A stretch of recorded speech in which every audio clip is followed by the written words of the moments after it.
Hi everyone. आज की इस वीडियो के थ्रू मैंने एक नया वे ट्राई करा अपनी वीडियोस के लिए। तो अगर आपको ये वे अच्छा लगे तो प्लीज़ कमेंट सेक्शन में टाइप करके अपने वैल्यूएबल व्यूज़ शेयर कीजिएगा कि वीडियो कैसी है, मैं इसी वे में कंटिन्यू रखूं या मैं जैसे बनाती हूँ पहले मैं वैसे ही कंटिन्यू रखूं। Please share your valuable views on comment section. Hello everyone, welcome back to my YouTube channel zip of study. अगर अभी तक आपने मेरा चैनल सब्सक्राइब नहीं किया है तो please subscribe my channel and press that bell icon so that जितनी भी आगे नोटिफिकेशंस हैं आपको टाइम टू टाइम मिलती रहे। So let's start. Today we are going to discuss some important 1 mark questions with solutions of optics chapter class 12. So let's start. First question is, if the critical angle for total internal reflection of medium to vacuum is 30 degree, तो velocity of light in the medium आपको calculate करनी है। तो बहुत simple question है, आपको critical angle given है, यहाँ 4 ऑप्शंस गिवन है आपको सोल्यूशन की। आपको velocity of light in medium, जो मीडियम के ऊपर बात हो रही है वो आपको कैलकुलेट करनी है उस मीडियम के अंदर। सो यहाँ पे देखो साइड पे आपको दिख रहा है answer. We know that refractive index is equals to speed of light in vacuum divided by speed of light in any medium. So हमें ये फॉर्मूला तो बहुत क्लियरली पता है। एक और फॉर्मूला है जो +2 में ही आपको आता है, बिकॉज ऊपर वाला फॉर्मूला आपको 10th में भी आ जाता है, इंट्रोड्यूस हो जाता है।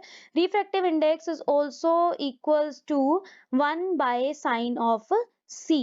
ठीक है, साइन ऑफ सी क्या है यहाँ पे, इट्स क्रिटिकल एंगल। तो अगर हम इन दोनों इक्वेशंस को कंपेयर करते हैं, बिकॉज बोथ इक्वेशंस की जो लेफ्ट साइड है वो बिल्कुल सेम है, अगर राइट को इक्वेट करोगे तो आपकी जो वेलोसिटी है वो कितनी आ जाएगी, 1.5 इंटू 10⁸ मीटर पर सेकेंड। ओके, सो 4 ऑप्शंस गिवन है, आप इसमें से ये वाली ऑप्शन टिक कर सकते हो। ये क्वेश्चन आपको एमसीक्यू की फॉर्म में भी आ सकता है, सिंपल 1 मार्क की फॉर्म में भी आ सकता है। ठीक है, सो आप इसको छोटा सा सोल्यूशन है ये दे के आंसर इजीली कैलकुलेट कर सकते हो।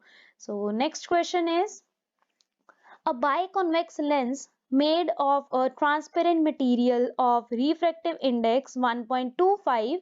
तो एक बाइकॉन्वेक्स लेंस है, ठीक है, ट्रांसपेरेंट मटेरियल का बना हुआ है, जिसकी जो रिफ्रैक्टिव इंडेक्स की वैल्यू है वो 1.25 गिवन है, is emerged in a water जिसका रिफ्रैक्टिव इंडेक्स 1.33 है।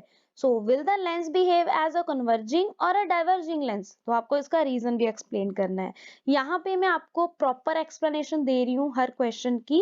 इट्स अप टू यू कि आपको एग्जाम में किस बेसिस पे क्वेश्चन आ रहा है, आई मीन टू से कि 1 मार्क का है, 2 मार्क का है, तो आप उस अकॉर्डिंग उस आंसर को एक्सप्लेन करोगे। लाइक अगर कोई क्वेश्चन 1 मार्क का आता है तो आप यहाँ से इस रीजन में से छोटा सा रीजन उठा के अपनी वर्डिंग में लिख सकते हो। Okay, I will give proper explanation in this video so that कि आपको कोई भी डाउट ना रहे किसी भी क्वेश्चन के regarding. When a lens is placed in a liquid जिसका refractive index ज्यादा होता है than that of material of a lens, तो जो नेचर है लेंस का इट्स वेरी ऑब्वियस कि वो चेंज हो जाएगा। ठीक है, जब भी आप लेंस को यहाँ पे रखोगे ना, किसी भी लिक्विड मटेरियल लिक्विड के अंदर रखोगे तो उसका लिक्विड के अंदर जो रिफ्रैक्टिव इंडेक्स है वो ज्यादा होता है। ओके, तो जो नेचर है उसका वो चेंज हो जाएगा। So when a biconvex lens जिसका रिफ्रैक्टिव इंडेक्स 1.25 है, जब आप उसको ज्यादा रिफ्रैक्टिव इंडेक्स वाले मीडियम में रखोगे लाइक इन वाटर, तो the liquid of higher refractive index जो उसका नेचर है लेंस का वो क्या हो जाएगा, it's nature will change. So biconvex lens will act as a biconcave lens, और biconcave lens को हम और क्या बोलते हैं, diverging lens। Okay, so it's very simple question।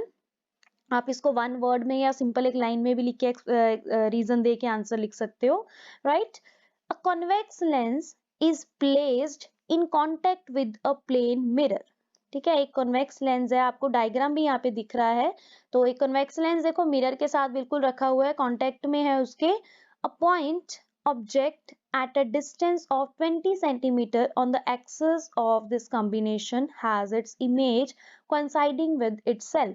आपको यहाँ एरोज दिख रहे होंगे, डायग्राम को थोड़ा ध्यान से देखो, यहाँ देखो एरोज दिख रहे हैं कि पॉइंट, ये पी पॉइंट के ऊपर ऑब्जेक्ट है जिसकी रेस ऐसे लेंस के ऊपर जाके फिर वापस आगे जाके पास हो रही है, मिरर के ऊपर जाके स्ट्राइक कर रही है। फिर मिरर का नेचर तो होता है रिफ्लेक्ट करना लाइट को, तो फिर यहाँ से लाइट वापस रिफ्लेक्ट हो रही है। ठीक है, रिफ्लेक्ट बैक होके देखो कहाँ आ रही है, रिफ्लेक्ट बैक होके उसी पी पॉइंट के ऊपर आ रही है। सेम विद यहाँ नीचे हो रहा है ऐसी, सेम यहाँ पे ये प्रिंसिपल एक्सिस के ऊपर हो रहा है। तो इनके कहने का मतलब क्या है कि जहाँ पे ऑब्जेक्ट P रखा हुआ है वहीं पे जो इमेज है वो बन रही है, तो वो कोइंसाइड कर रही है इसके साथ। तो what is the focal length of lens, तो आपको उसकी फोकल लेंथ बतानी है। द एडजेसेंट फिगर, देखो यहाँ पे जो डायग्राम गिवन है, it shows a convex lens in contact with plane mirror P is point object kept in front of this combination at a distance of 20 centimeter from it। तो ये तो just given चीज ही लिखी है जो हमें question के अंदर गिवन है, ठीक है। तो ये मैंने सेम यहाँ लिखा है, बिकॉज अगर ये 2 मार्क का आ जाता है तो आप इसको अच्छे से एक्सप्लेन कर सकते हो, ठीक है। उसके बाद since the image is coinciding with the object itself, ये भी हमें गिवन है। So the rays from the object after refraction from the lens falls normally on the mirror. ये हमें दिख रहा है जब रेज जो है देखो लेंस से पास होके बाहर जाएंगी ना, तो वो नॉर्मली यहाँ पे स्ट्राइक करेंगी, ठीक है। नॉर्मली यहाँ पे स्ट्राइक करके उसके बाद then form an image coinciding with the object itself, तो वो पी के ऊपर आके ही कोइंसाइड कर रही हैं। सो इसका आंसर बेसिकली क्या है कि the image is formed at focal of the focus of the lens. So focal length क्या हो जाएगी 20 सेंटीमीटर, जो हमारा ऑब्जेक्ट डिस्टेंस था वही हमारा क्या बन गया, फोकल लेंथ बन गई। ओके, सो नेक्स्ट क्वेश्चन पे चलते हैं। How does focal length of a lens change when red light incident on it is replaced by violet light? तो आपको ये बताना है कि लेंस की फोकल लेंथ के साथ क्या होएगा कि अगर आप रेड लाइट जो उसके ऊपर स्ट्राइक कर रही थी उसको वायलेट कलर के साथ चेंज कर दो। तो give reason for your answer. So what you will explain here. यहाँ पे देखो एक सिंपल सी चीज आपको याद रखनी है, हमें ये फॉर्मूला गिवन है 1/f, ये हम ऑप्टिक्स के चैप्टर में इसको एक्सप्लेनेशन इसकी जो डेरिवेशन है वो भी हम करते हैं। 1/f is equals to mu minus 1 into 1/r1 minus 1/r2। तो f is focal length here and mu is refractive index here. तो यहाँ पे आपको कुछ रिलेशंस गिवन है जो वैसे भी आपको याद होने चाहिए। रिफ्रैक्टिव इंडेक्स जो होता है उसका वेवलेंथ के साथ इनवर्सली रिलेशन होता है, ठीक है। सो फोकल लेंथ का भी रिफ्रैक्टिव इंडेक्स के साथ इनवर्सली रिलेशन है, ठीक है। सो देखो आप इसमें लिखोगे क्या, पहले तो आप रीजंस एक्सप्लेन करोगे कि the refractive index of material of lens increases with the decrease in wavelength of incident light. तो अगर रिफ्रैक्टिव इंडेक्स को आप इंक्रीज कर रहे हो तो वेवलेंथ क्या होएगी, डिक्रीज होएगी। So focal length will also decrease with the decrease in wavelength. तो फोकल लेंथ का वेवलेंथ के साथ सीधा रिलेशन है, तो फोकल लेंथ भी डिक्रीज करेगी अगर आप वेवलेंथ डिक्रीज कर रहे हो। So when we replace red light with violet light, then due to increase in wavelength the focal length of the lens will decrease।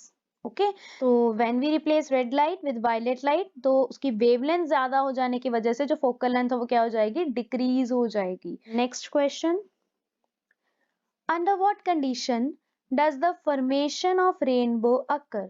तो आपको ये क्वेश्चन तो 10th में भी एक्चुअली आ जाता है, तो 10th में भी मतलब हम ये जो रेनबो वाला कॉन्सेप्ट है वो हम एक्सप्लेन करते हैं। अंडर व्हाट कंडीशन आपको बताना है कि जो रेनबो फॉर्म होती है वो किस कंडीशन के अंदर होती है। Availability of rain drops causes refraction, dispersion and total internal reflection of sunlight results in the form of rainbow। तो ये बहुत सिंपल सी चीज है कि 3 कॉन्सेप्ट या 3 फिनोमिना बोल सकते हो जो रेनबो की फॉर्मेशन के टाइम होते हैं उसके ऊपर। लाइक रिफ्रैक्शन होती है एक डिस्पर्जन होती है बिकॉज वो 7 कलर्स में भी ब्रेक होता है, एक टोटल इंटरनल रिफ्लेक्शन होती है जो सबसे ज्यादा इंपॉर्टेंट फिनोमिना है यहाँ पे।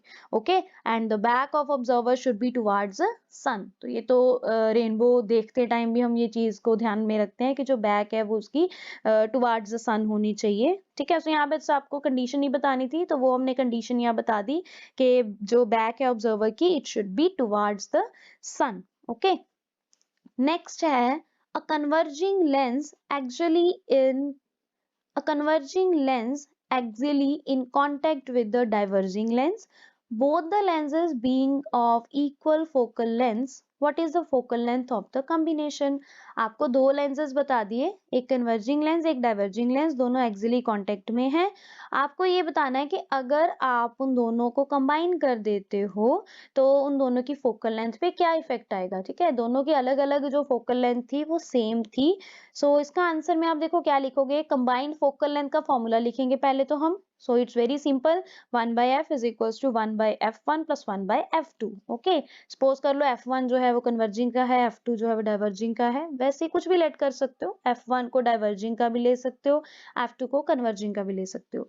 सो यहाँ पे f2 is equals to minus f1 लिखा हुआ है। ये चीज ऐसे क्यों लिखी है, बिकॉज फोकल लेंथ जो है वो तो दोनों की इक्वल है, लेकिन वन लेंस जो है वो कन्वेक्स है, दूसरा क्या है, कॉनकेव। और वी नो कि जो कन्वेक्स लेंस है उसकी फोकल लेंथ पॉजिटिव होती है एंड कॉनकेव लेंस की फोकल लेंथ नेगेटिव होती है। तो उस वजह से यहाँ पे मैंने f2 equal to minus f1 लिखा है, आप इसको f1 equals to minus f2 भी लिख सकते हो। ओके, सो यहाँ पे अगर हम देखो ऊपर वैल्यू सब्स्टिट्यूट करते हैं, f1 और f2 तो दोनों सेम हो गए, लेकिन उनकी वैल्यू एक के आगे क्या आ जाएगा, नेगेटिव आ जाएगा। तो इधर से तो दोनों चीजें कैंसिल आउट होकर 0 हो जाएंगी। यहाँ पे आई थिंक टाइप होना रह गया, इट्स 1/f। ओके, यहाँ 1/f आएगा।